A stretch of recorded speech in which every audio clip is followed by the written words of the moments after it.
સાચા સંબંધોની, સાચી લાગણીઓની, સાચા પ્રેમની સમજણ અને કદર તમને ક્યારે થાય ખબર છે? જ્યારે કોઈ વ્યક્તિ તમારા જીવનમાંથી જાય.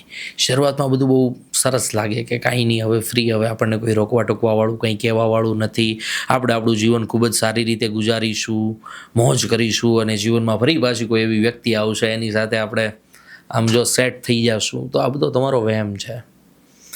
10 દિવસ એવું ફીલ થાય, ઘરે આપણને ખીજાતા હોય અને પછી આપણને હોસ્ટેલમાં મૂકે તો 10 દિવસ મજા આવે, પછી એક સોનાના પાંજરામાં પુરાઈને બેઠા હોય ને એવું લાગે. એવું જ આ પ્રેમમાં છે. જે વ્યક્તિ તમને રોકતું હોય, ટોકતું હોય, તમારી કદર કરતું હોય, તમને ન ગમતું હોય, અને જ્યારે એ વ્યક્તિ તમારા જીવનમાંથી જાય ત્યારે હવે તમને કોઈ કહેવાવાળું નથી, હવે તમને કોઈ રોકવાવાળું નથી.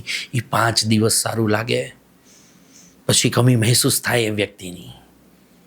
અત્યારે જો તમારા જીવનમાં કોઈ એવું ચાલતું હોય અને એના કારણે તમને એવું લાગતું હોય કે આવું માણસ આપણને નથી જોતું, છોડી દેવું છે, તો એકવાર વિચાર કરજો, સચવાય તો સાચવી લેજો.